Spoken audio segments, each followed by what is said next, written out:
ಶ್ರೀ ಸೂರ್ಯ ಪಂಚರ ಸ್ತೋತ್ರಂ. ಓಂ ಉದಯಗಿರಿಮುಪೇತಂ ಭಾಸ್ಕರಂ ಪದ್ಮಹಸ್ತಂ ಸಕಲ ಭುವನ ನೇತ್ರಂ ರತ್ನರಂಜೂಪಮೇಯೋ ತಿಮಿರಕರಿಮೃಗೇಂದ್ರಂ ಬೋಧಕಂ ಪದ್ಮಿನೀನಾ ಸುರವರಮಭಿವಂದ್ಯಂ ಸುಂದರಂ ವಿಶ್ವದೀಪೋ.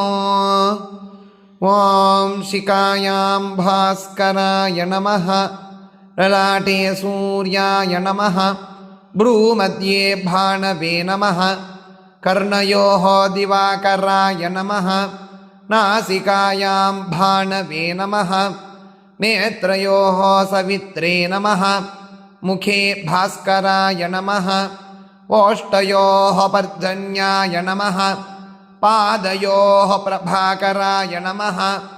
ಓಂ ಗ್ರಾಂ ಗ್ರೀಂ ಗ್ರೂಂ ಗ್ರೈಂ ಗ್ರೌಂ ಗ್ರಹ. ಓಂ ಅಂಸಾಂ ಅಂಸೀಂ ಅಂಸೂಂ ಅಂಸೈಂ ಅಂಸೌಂ ಅಂಸಃ. ಓಂ ಸತ್ಯತೇಜೋಜ್ವಲಜ್ವಾಲಾಮಾಲಿನೇ ಮಣಿಕುಂಭಾಯ ಹುಂ ಫಟ್ ಸ್ವಾಹಾ. ಓಂ ಸ್ಥಿತಿರೂಪಕಕಾರಣಾಯ ಪೂರ್ವಾದಿಗ್ಭಾಗೇ ಮಾಂ ರಕ್ಷತು. ಓಂ ಬ್ರಹ್ಮತೇಜೋಜ್ವಲಜ್ವಾಲಾಮಾಲಿನೇ ಮಣಿಕುಂಭಾಯ ಹುಂ ಫಟ್ ಸ್ವಾಹಾ. ಓಂ ತಾರಕ ಬ್ರಹ್ಮರೂಪಾಯ ಪರಯಂತ್ರ ಪರತಂತ್ರ ಪರಮಂತ್ರ ಸರ್ವ ಉಪದ್ರವನಾಶನಾರ್ಥಂ ದಕ್ಷಿಣ ದಿಗ್ಭಾಗೇ ಮಾಂ ರಕ್ಷತು. ಓಂ ವಿಷ್ಣುತೇಜೋಜ್ವಲಜ್ವಾಲಾಮಾಲಿನೇ ಮಣಿಕುಂಭಾಯ ಹುಂ ಫಟ್ ಸ್ವಾಹಾ. ಓಂ ಪ್ರಚಂಡಮಾರ್ತಾಂಡ ಉಗ್ರತೇಜೋರೂಪಿಣೇ ಮುಕುರವರ್ಣಾಯ ತೇಜೋವರ್ಣಾಯ ಮಮ ಸರ್ವರಾಜಸ್ತ್ರೀ ಪುರುಷವಶೀಕರಣಾರ್ಥಂ ಪಶ್ಚಿಮ ದಿಗ್ಭಾಗೇ ಮಾಂ ರಕ್ಷತು. ಓಂ ರುದ್ರತೇಜೋಜ್ವಲಜ್ವಾಲಾಮಾಲಿನೇ ಮಣಿಕುಂಭಾಯ ಹುಂ ಫಟ್ ಸ್ವಾಹಾ. ಓಂ ಭವಾಯ ರುದ್ರರೂಪಿಣೇ ಉತ್ತರ ದಿಗ್ಭಾಗೇ ಸರ್ವಮೃತ್ಯೋಪಶಮನಾರ್ಥಂ ಮಾಂ ರಕ್ಷತು. ಓಂ ಅಗ್ನಿತೇಜೋಜ್ವಲಜ್ವಾಲಾಮಾಲಿನೇ ಮಣಿಕುಂಭಾಯ ಹುಂ ಫಟ್ ಸ್ವಾಹಾ. ಓಂ ತಿಮಿರತೇಜಸೇ ಸರ್ವರೋಗನಿವಾರಣಾಯ ಊರ್ಧ್ವದಿಗ್ಭಾಗೇ ಮಾಂ ರಕ್ಷತು. ಓಂ ಸರ್ವತೇಜೋಜ್ವಲಜ್ವಾಲಾಮಾಲಿನೇ ಮಣಿಕುಂಭಾಯ ಹುಂ ಫಟ್ ಸ್ವಾಹಾ. ಓಂ ನಮಸ್ಕಾರಪ್ರಿಯಾಯ ಶ್ರೀ ಸೂರ್ಯನಾರಾಯಣಾಯ ಅಧೋ ದಿಗ್ಭಾಗೇ ಸರ್ವಾಭೀಷ್ಟಸಿದ್ಧ್ಯರ್ಥಂ ಮಾಂ ರಕ್ಷತು. ಮಾರ್ತಾಂಡಾಯ ನಮಃ ಬಾಣವೇ ನಮಃ ಹಂಸಾಯ ನಮಃ ಸೂರ್ಯಾಯ ನಮಃ ದಿವಾಕರಾಯ ನಮಃ ತಪನಾಯ ನಮಃ ಭಾಸ್ಕರಾಯ ನಮಃ ಮಾಂ ರಕ್ಷತು. ಮಿತ್ರರವಿಸೂರ್ಯ ಭಾನುಕಗಪೂಜ ಕಿರಣ್ಯಗರ್ಭಮರೀಚ್ಯಾದಿತ್ಯ ಸವಿತರ್ಕ ಭಾಸ್ಕರೇಭ್ಯೋ ನಮಃ ಶಿರಸ್ಥಾನೇ ಮಾಂ ರಕ್ಷತು. ಓಂ ಸೂರ್ಯಾದಿನವಗ್ರಗೇಭ್ಯೋ ನಮಃ ಲಲಾಟಸ್ಥಾನೇ ಮಾಂ ರಕ್ಷತು.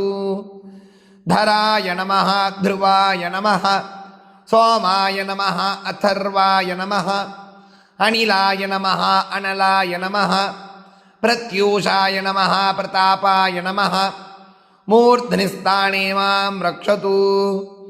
ವೀರಭದ್ರಾಯ ನಮಃ ಗಿರೀಶಾಯ ನಮಃ ಶಂಭವೇ ನಮಃ ಅಜೈಕಪದೇ ನಮಃ ಅಗಿರ್ಬುಧ್ನೇ ನಮಃ ಪಿನಾಕಿನೇ ನಮಃ ಭುವನಾದೀಶ್ವರಾಯ ನಮಃ ದಿಶಾಂತಪತಯೇ ನಮಃ ಪಶುಪತಯೇ ನಮಃ ಸ್ಥಾಣವೇ ನಮಃ ಭವಾಯ ನಮಃ ಲಲಾಟಸ್ಥಾನೇ ಮಾಂ ರಕ್ಷತು. ಧಾತ್ರೇ ನಮಃ ಅಂಶುಮತೆ ನಮಃ ಪೂಷ್ಣೇ ನಮಃ ಪರ್ಜನ್ಯಾಯ ನಮಃ ವಿಷ್ಣವೇ ನಮಃ ನೇತ್ರಸ್ಥಾನೇ ಮಾಂ ರಕ್ಷತು. ಅರುಣಾಯ ನಮಃ ಸೂರ್ಯಾಯ ನಮಃ ಇಂದ್ರಾಯ ನಮಃ ರವಯೇ ನಮಃ ಸುವರ್ಣರೇತಸೇ ನಮಃ ಯಮಾಯ ನಮಃ ದಿವಾಕರಾಯ ನಮಃ ಕರ್ಣಸ್ಥಾನೇ ಮಾಂ ರಕ್ಷತು. ಅಸಿತಾಂಗಭೈರವಾಯ ನಮಃ ರುರುಭೈರವಾಯ ನಮಃ ಚಂಡಭೈರವಾಯ ನಮಃ ಕ್ರೋಧಭೈರವಾಯ ನಮಃ ಉನ್ಮತ್ತಭೈರವಾಯ ನಮಃ ಭೀಷಣಭೈರವಾಯ ನಮಃ ಕಾಳಭೈರವಾಯ ನಮಃ ಸಂಗಾರಭೈರವಾಯ ನಮಃ ಮುಖಸ್ಥಾನೇ ಮಾಂ ರಕ್ಷತು. ಬ್ರಾಹ್ಮ್ಯೈ ನಮಃ ಮಗೇಶ್ವರ್ಯೈ ನಮಃ ಕೌಮಾರ್ಯೈ ನಮಃ ವೈಷ್ಣವ್ಯೈ ನಮಃ ವರಾಹ್ಯೈ ನಮಃ ಇಂದ್ರಾಣ್ಯೈ ನಮಃ ಚಾಮುಂಡಾಯೈ ನಮಃ ಕಂಠಸ್ಥಾನೇ ಮಾಂ ರಕ್ಷತು. ಇಂದ್ರಾಯ ನಮಃ ಅಗ್ನಯೇ ನಮಃ ಯಮಾಯ ನಮಃ ನಿವೃತಯೇ ನಮಃ ವರುಣಾಯ ನಮಃ ವಾಯವೇ ನಮಃ ಕುಬೇರಾಯ ನಮಃ ಈಶಾನಾಯ ನಮಃ ಬಾಹುಸ್ಥಾನೇ ಮಾಂ ರಕ್ಷತು. ಮೇಷಾದಿ ದ್ವಾದಶ ರಾಶಿಭ್ಯೋ ನಮಃ ಹೃದಯಸ್ಥಾನೇ ಮಾಂ ರಕ್ಷತು. ವಜ್ರಾಯುಧಾಯ ನಮಃ ಶಕ್ತ್ಯಾಯುಧಾಯ ನಮಃ ದಂಡಾಯುಧಾಯ ನಮಃ ಖಡ್ಗಾಯುಧಾಯ ನಮಃ ಪಾಶಾಯುಧಾಯ ನಮಃ ಅಂಕುಶಾಯುಧಾಯ ನಮಃ ಗದಾಯುಧಾಯ ನಮಃ ತ್ರಿಶೂಲಾಯುಧಾಯ ನಮಃ ಪದ್ಮಾಯುಧಾಯ ನಮಃ ಚಕ್ರಾಯುಧಾಯ ನಮಃ ಕಟಿಸ್ಥಾನೇ ಮಾಂ ರಕ್ಷತು. ಮಿತ್ರಾಯ ನಮಃ ದಕ್ಷಿಣ ಹಸ್ತೆ ಮಾಂ ರಕ್ಷತು. ರವಯೇ ನಮಃ ವಾಮಹಸ್ತೆ ಮಾಂ ರಕ್ಷತು. ಸೂರ್ಯಾಯ ನಮಃ ಹೃದಯೇ ಮಾಂ ರಕ್ಷತು. ಭಾಣವೇ ನಮಃ ಮೂರ್ಧಿಸ್ಥಾನೇ ಮಾಂ ರಕ್ಷತು. ಖಗಾಯ ನಮಃ ದಕ್ಷಿಣಪಾದೇ ಮಾಂ ರಕ್ಷತು. ಪೂಷ್ಣೇ ನಮಃ ವಾಮಪಾದೇ ಮಾಂ ರಕ್ಷತು. ಹಿರಣ್ಯಗರ್ಭಾಯ ನಮಃ ನಾಭಿಸ್ಥಾನೇ ಮಾಂ ರಕ್ಷತು.